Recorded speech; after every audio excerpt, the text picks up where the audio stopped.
Hello welcome back to my YouTube channel. എല്ലാവർക്കും സുഖമല്ലേ? അപ്പോൾ നമ്മുടെ തംബ്നെയിൽ കണ്ട പോലെ തന്നെ ഡേറ്റിംഗ് സ്കാൻ മുതൽ ഡെലിവറി വരെയുള്ള എല്ലാ കാര്യങ്ങളും ഇവിടെ ഫ്രീ ആണ്. അപ്പോൾ അതെങ്ങനെയാണ് അപ്ലൈ ചെയ്യേണ്ടത്, എന്തൊക്കെ കാര്യങ്ങളാണ് അതിനുവേണ്ടി ചെയ്യുന്നത് എന്നുള്ളതൊക്കെയുള്ള ഒരു ഡീറ്റെയിൽ വീഡിയോ ആണിത്. അപ്പോൾ വീഡിയോ ആരും സ്കിപ്പ് ചെയ്യാണ്ട് കാണാം. നമുക്കധികം വലിച്ചു നീട്ടാണ്ട് വീഡിയോയിലോട്ട് പോകാം. അതിനു മുമ്പ് എൻ്റെ ചാനൽ ആദ്യമായിട്ട് കാണുന്നവരാണെങ്കിൽ എൻ്റെ ചാനലൊന്ന് സബ്സ്ക്രൈബ് ചെയ്തിട്ട് കാണാനായിട്ട് ശ്രമിക്കുക. അധികം വലിയ ബുദ്ധിമുട്ടില്ലാത്ത കാര്യമില്ലേ, ആ ബെല്ലൈക്കൺ ഒന്ന് സബ്സ്ക്രൈബ് ചെയ്താൽ മതി. പിന്നെ എന്താ പറയുക, ലൈക്ക് ചെയ്യുക, കമൻറ്റ് ചെയ്യുക. നിങ്ങൾക്ക് ഹെൽപ്ഫുൾ ആണെന്ന് തോന്നുകയാണെങ്കിൽ നിങ്ങളുടെ ഫ്രണ്ട്സിനും ഷെയർ ചെയ്യുക. വീഡിയോൻ്റെ തുടക്കത്തിൽ തന്നെ ഞാൻ പറഞ്ഞ ഒരു കാര്യമാണ്, എല്ലാം ഫ്രീ ആണ്, എല്ലാം ഫ്രീ ആണെന്ന്. എല്ലാം ഫ്രീ എങ്ങനെയുള്ളവർക്ക്? ഹെൽത്ത് കാർഡ് ഉള്ളവർക്കാണ് ഈ പറഞ്ഞ ആനുകൂല്യങ്ങൾ മുഴുവൻ ഉണ്ടാവുക. Yes, medical treatment in Canada is free for health card holders. Health കാർഡിനെ കുറിച്ച് പറയുകയാണെങ്കിൽ എനിക്കും ഹസ്ബൻഡിനും ഹെൽത്ത് കാർഡ് ഉണ്ട്. നമ്മൾ എവിടെയെങ്കിലും ജോലി ചെയ്തിട്ട് മിനിമം 6 മാസമെങ്കിലും അവിടെ ജോലി കണ്ടിന്യൂസ് ആയിട്ട് ചെയ്യുകയാണെന്നുണ്ടെങ്കിൽ ആ കമ്പനി നമുക്ക് ഹെൽത്ത് കാർഡിന് വേണ്ടി നമ്മൾ അപ്ലൈ ചെയ്യണം. ഡെഫിനറ്റ്ലി നമുക്ക് ആ ഒരു കമ്പനി, ഏത് കമ്പനിയാണെങ്കിലും ആ ഒരു കമ്പനി നമുക്ക് ഹെൽത്ത് കാർഡിന് വേണ്ടിയിട്ടുള്ള കാര്യങ്ങളൊക്കെ പ്രൊവൈഡ് ചെയ്യും. അങ്ങനെ നമ്മൾ ജോലി ചെയ്യുന്ന കമ്പനിയിൽ നിന്നുള്ള ലെറ്റേഴ്സും കാര്യങ്ങളൊക്കെ കൊണ്ട് നമ്മൾ സർവീസ് ഒണ്ടാരിയോയിലാണ് ഞങ്ങൾ പോയത്. നമ്മുടെ പ്രൊവിൻസ് ഒണ്ടാരിയോ ആയതുകൊണ്ട് സർവീസ് ഒണ്ടാരിയോയിലാണ് ഞങ്ങൾ പോയത്. അപ്പോൾ അവിടെ നിന്നാണ് നമുക്ക് ഹെൽത്ത് കാർഡിൻ്റെ കാര്യങ്ങൾ സെറ്റ് ആയത്. അപ്പോൾ ആദ്യം തന്നെ ഹെൽത്ത് കാർഡിന് വേണ്ടി അപ്ലൈ ചെയ്ത് ഹെൽത്ത് കാർഡ് കിട്ടുക എന്നുള്ളതാണ് നമ്മൾ ചെയ്യേണ്ട ഒരു കാര്യം. ഇങ്ങനെ നമുക്ക് ഹെൽത്ത് കാർഡ് ഉണ്ടെങ്കിൽ ഇപ്പോൾ ഡെലിവറി എന്നല്ല, നമുക്ക് അസുഖം എന്തെങ്കിലും രീതിയിലുള്ള ഒരു അസുഖം വന്ന് ട്രീറ്റ് ചെയ്യുകയാണെങ്കിൽ ഈ ഹെൽത്ത് കാർഡ് ഉണ്ടെങ്കിൽ എല്ലാം ഫ്രീ ആയിരിക്കും. എക്സെപ്റ്റ് ഇപ്പോൾ ഡെലിവറിയുടെ കാര്യം പറയാനാണെങ്കിൽ എക്സെപ്റ്റ് നമുക്കിപ്പോൾ മെഡിസിൻസ് വാങ്ങിക്കുന്ന കാര്യങ്ങൾ അത് നമ്മൾ വേറെ സ്ഥലത്തു നിന്നായിരിക്കും മെഡിസിൻസ് വാങ്ങിക്കേണ്ടത്. അപ്പോൾ അതിൻ്റെ ഒരു ചിലവ് മാത്രമാണ് നമുക്ക് വരുന്നുണ്ടാവുക. അതല്ലാണ്ട് നമുക്ക് എന്തെങ്കിലും സ്കാനിങ്ങോ ബ്ലഡ് ടെസ്റ്റോ വാട്ട് എവർ ഇറ്റ് ഈസ് നമുക്കെല്ലാം ഫ്രീ ആയിരിക്കും. ഞങ്ങളെ സംബന്ധിച്ച് ഞങ്ങൾക്കുള്ളൊരു ചിലവെന്ന് പറഞ്ഞു കഴിഞ്ഞാൽ, ഞാൻ പ്രഗ്നൻ്റ് ആയതിനു ശേഷം ഫോളിക് ആസിഡിൻ്റെ ടാബ്ലറ്റ്സ് എടുക്കുന്നുണ്ട്. അപ്പോൾ അത് 1-ാം മാസം മുതലേ എടുക്കുന്നത് കൊണ്ട് ആ ഒരു മെഡിസിൻ വാങ്ങിക്കേണ്ട എക്സ്പെൻസ് മാത്രമാണ് നമുക്ക് വരുന്നത്. അതല്ലാണ്ട് ഇപ്പോൾ ഞാൻ അയൺ ടാബ്ലറ്റ് എടുക്കുന്നുണ്ട്, അതിൻ്റെ ഒരു ചിലവ് മാത്രമല്ലാണ്ട് നമുക്ക് വേറെ ഒരു ബ്ലഡ് ടെസ്റ്റ് കഴിഞ്ഞു, യൂറിൻ ടെസ്റ്റ് ആവട്ടെ, സ്കാനിങ് ആവട്ടെ, ഡേറ്റിംഗ് സ്കാൻ മുതലുള്ള എല്ലാ സ്കാനിങ്ങുകളും ഫ്രീ ആയിരിക്കും. ഇനി ഹെൽത്ത് കാർഡ് ഉണ്ട്. ഇനി എങ്ങനെയാണ് നമ്മൾ പ്രഗ്നൻ്റ് ആയതിനു ശേഷമുള്ള പ്രൊസീജിയർ? ഞങ്ങളെ സംബന്ധിച്ച് ഫസ്റ്റ് എക്സ്പീരിയൻസ് ആണ്. ഞങ്ങൾക്ക് ഇതിനെക്കുറിച്ച് യാതൊരു ഐഡിയയും ഇല്ല. 2 കാര്യങ്ങൾ എനിക്കറിയാം. ഇവിടെ മിഡ് വൈഫിൻ്റെ ഒരു ട്രീറ്റ്മെൻറ്റ് നമുക്കുണ്ട്, അതല്ലാണ്ട് നമുക്ക് ഡോക്ടറെ വേണമെങ്കിൽ ചൂസ് ചെയ്യാം. ഇതാണ് 2 കാര്യങ്ങൾ. മിഡ് വൈഫ് എന്ന് പറയുന്നത് വേറെ കോംപ്ലിക്കേഷൻസ് ഒന്നുമില്ലെങ്കിൽ മിഡ് വൈഫിനെ നമുക്ക് കോൺടാക്ട് ചെയ്യാം. പക്ഷേ ഞങ്ങൾ ആദ്യം കോൺടാക്ട് ചെയ്തപ്പോൾ മിഡ് വൈഫുമാരൊന്നും കിട്ടിയില്ല. അതുകൊണ്ട് തന്നെ പിന്നെ ഞങ്ങൾ ഡയറക്റ്റ് ബ്രാംപ്ടണിൽ തന്നെയുള്ള ഡോക്ടർ പരമീന്ദർ കൗർ ലൂത്ര മെഡിക്കൽ ക്ലിനിക്കിലാണ് ഞങ്ങൾ പോയിട്ടുണ്ടായിരുന്നത്. ഫസ്റ്റ് നമ്മൾ ഫാമിലി ഫിസിഷ്യനെ കണ്ടുപിടിക്കുക എന്നുള്ള ഒരു ജോലിയാണ് നമ്മളുടെ ഭാഗത്ത് നിന്ന് നമ്മൾ ചെയ്യേണ്ടത്. ഫാമിലി ഫിസിഷ്യൻ, ഫാമിലി ഡോക്ടർ ആയിരിക്കണം അത്. അപ്പോൾ ആ ഡോക്ടറെ കണ്ടപ്പോഴാണ് ഇങ്ങനെ ഫാമിലി ഡോക്ടറെ നിങ്ങൾ ചൂസ് ചെയ്യണം എന്നുള്ള കാര്യം ഞങ്ങൾ പറഞ്ഞത്. പക്ഷേ ഞങ്ങളെ സംബന്ധിച്ച് ആ ഡോക്ടറെ ഞങ്ങൾക്ക് ഭയങ്കരമായിട്ട് ഇഷ്ടപ്പെട്ടു. നല്ല പെരുമാറ്റം. ചില ഡോക്ടേഴ്സ് ഉണ്ടാവും നമുക്ക് ആദ്യം തന്നെ കാണുമ്പോൾ ഡിമോട്ടിവേഷനൊക്കെ തരുന്ന, ചില അങ്ങനെയാണ് ഇങ്ങനെയാണെന്നൊക്കെ പറഞ്ഞു. പക്ഷേ എന്തുകൊണ്ടോ ഞങ്ങൾക്ക് ഭയങ്കരമായിട്ട് ഇഷ്ടപ്പെട്ടു. ഞങ്ങൾ നോക്കിയപ്പോൾ ഒരുപാട് പേഷ്യൻസ് ഉണ്ട്. ആൾ പഞ്ചാബി ഡോക്ടറാണ് കേട്ടോ. അങ്ങനെ ഞങ്ങൾ ഡോക്ടറെ അടുത്ത് അങ്ങോട്ട് ഒരു സജഷൻ വെച്ചു, ഞങ്ങളുടെ ഫാമിലി ഡോക്ടർ ആവാൻ ഞങ്ങളുടെ കൂടെ പുരമോ എന്ന് ഞങ്ങൾ ചോദിച്ചു. അപ്പോൾ ഡോക്ടർ പറഞ്ഞു, അയ്യോ ഓൾറെഡി ലിസ്റ്റ് ഫുള്ളാണ്, എന്നാലും മാക്സിമം ട്രൈ ചെയ്യാമെന്ന് പറഞ്ഞു. അങ്ങനെ എൻ്റെ 1 മുതൽ 3-4 മാസം പകുതിയോളം ഉള്ള എല്ലാ കാര്യങ്ങളും ഈ ഡോക്ടർ തന്നെയാണ് നോക്കിയിട്ടുണ്ടായിരുന്നത്. ഈ ഡോക്ടറുടെ മേൽനോട്ടത്തിലായിരുന്നു.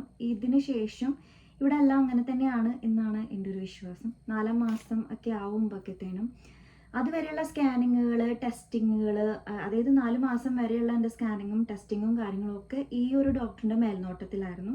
അതായത് ഫസ്റ്റ് ഞങ്ങൾ കണ്ടുപിടിച്ച ഈ ഒരു ഫാമിലി ഫിസിഷ്യൻ്റെ മേൽനോട്ടത്തിലായിരുന്നു.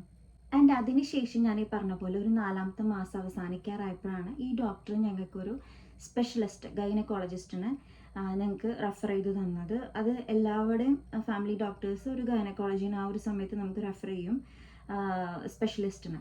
അങ്ങനെ ഞങ്ങൾക്ക് കിട്ടിയ ഒരു ഡോക്ടറാണ് ഡോക്ടർ സുലൈമാൻ ക്ലിനിക്ക് തന്നെയാണ് ആ ക്ലിനിക്കിൻ്റെ പേര്. ഇവിടെ എന്ന് പറഞ്ഞ ഒരു ഹോസ്പിറ്റൽ, ഇപ്പം നമ്മുടെ നാട്ടിലെന്നൊക്കെ പറഞ്ഞ ഒരു ഹോസ്പിറ്റൽ സിസ്റ്റം ആണല്ലേ നമുക്ക്. ഇപ്പോൾ ഞങ്ങൾ തൃശ്ശൂരാണ്, അതുകൊണ്ട് ഇപ്പോൾ നമ്മൾ പ്രഗ്നൻ്റ് ആണ്, അപ്പോൾ നമുക്കറിയാവുന്ന ഒരു ഹോസ്പിറ്റലിൽ പോയി എല്ലാ കാര്യങ്ങളും പിന്നെ അവിടെ തന്നെ ആയിരിക്കും. ബ്ലഡ് ടെസ്റ്റ്, യൂറിൻ ടെസ്റ്റ്, മറ്റേത് മറിച്ചത്, ഞാനങ്ങനെ കേട്ടിട്ടുണ്ട് കേട്ടോ. നമുക്കിതിനെക്കുറിച്ച് വലിയ ഐഡിയ ഒന്നുമില്ല. അപ്പോൾ അങ്ങനെയായിരിക്കും. നമുക്ക് എന്തെങ്കിലും ആവശ്യമുണ്ടെങ്കിൽ ഡയറക്റ്റ് ഹോസ്പിറ്റലിൽ പോയാൽ മതി. പക്ഷേ ഇവിടെ എന്ന് പറഞ്ഞത് ക്ലിനിക്കിലാണ് നമ്മൾ സമീപിക്കേണ്ടത്.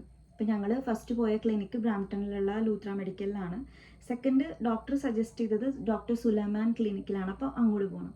അതുപോലെ തന്നെ ടെസ്റ്റുകൾ സ്കാനിങ്ങുകളൊക്കെ നടക്കുന്നതും വേറെ വേറെ സെൻറ്റേഴ്സിലായിരിക്കും. ഞാൻ ആദ്യമേ പറഞ്ഞ പോലെ എനിക്കൊരു 4 മാസമൊക്കെ ആയപ്പോഴത്തേനും നമ്മുടെ ഫാമിലി ഡോക്ടർ ഈ ഒരു സ്പെഷ്യലിസ്റ്റിനെ നമുക്ക് റെഫർ ചെയ്തു. പിന്നെ അവിടെ നിന്നുള്ള കാര്യങ്ങളൊക്കെ ആ ഡോക്ടറായിരിക്കും നോക്കുക. എന്നിരുന്നാൽ പോലും മന്ത്ലി വൺസ് നമ്മൾ നമ്മുടെ ഫാമിലി ഡോക്ടറെ പോയി കാണണം. ആ ഡോക്ടർ പറഞ്ഞ കാര്യങ്ങൾ ഈ ഡോക്ടറോട് പറയണം, അങ്ങനെ കുറച്ച് കാര്യങ്ങളുണ്ട്. ഇത് നമ്മൾ പറഞ്ഞില്ലെങ്കിൽ ഇല്ലെങ്കിലും അവിടുന്ന് ഡയറക്റ്റ് ഈ ഫാമിലി ഡോക്ടർക്കുള്ള റിപ്പോർട്ട്സ് അവർ അയക്കും. പിന്നെ ഞങ്ങളുടെ ഒരു നിർദ്ദേശം വെച്ചതുകൊണ്ട് തന്നെ ഞങ്ങളുടെ ഫാമിലി ഡോക്ടർ ആവാൻ ഡോക്ടറും സമ്മതിച്ചു.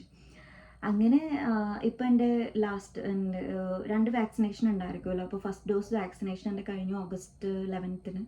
അപ്പോൾ അതും ഞങ്ങളുടെ ഫാമിലി ഡോക്ടർ തന്നെയായിരുന്നു എടുത്തിട്ടുണ്ടായിരുന്നത്. അതായത് രമണ, ഈ ഒരു ഫാമിലി ഡോക്ടറും ഈ ഒരു ഗൈനക്കോളജിസ്റ്റും അവർ തമ്മിലൊരു കണക്ഷൻ ഉണ്ടായിരിക്കും. അവർ തമ്മിൽ നമ്മുടെ റിപ്പോർട്ട്സൊക്കെ അങ്ങോട്ടും ഇങ്ങോട്ടും ഫോർവേഡ് ചെയ്യുന്നുണ്ടായിരിക്കും.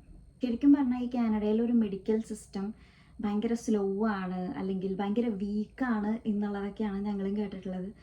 അങ്ങനെ കുറേ കാര്യങ്ങളൊക്കെ ഉണ്ടായിട്ടുണ്ട്. പക്ഷേ ഞങ്ങളെ സംബന്ധിച്ച് എന്തോ പ്രാർത്ഥനയുടെ ഫലം കൊണ്ട് തന്നെയാണ് എന്ന് ഞങ്ങൾ വിശ്വസിക്കുന്നു. നല്ല 2 ഡോക്ടേഴ്സിനെയാണ് ഇപ്പോൾ ഞങ്ങൾക്ക് കിട്ടിയിട്ടുള്ളത്. അത്രയും കെയർ ചെയ്തിട്ടാണ് ഓരോ കാര്യങ്ങളും അവർ പറഞ്ഞു തരുന്നതും.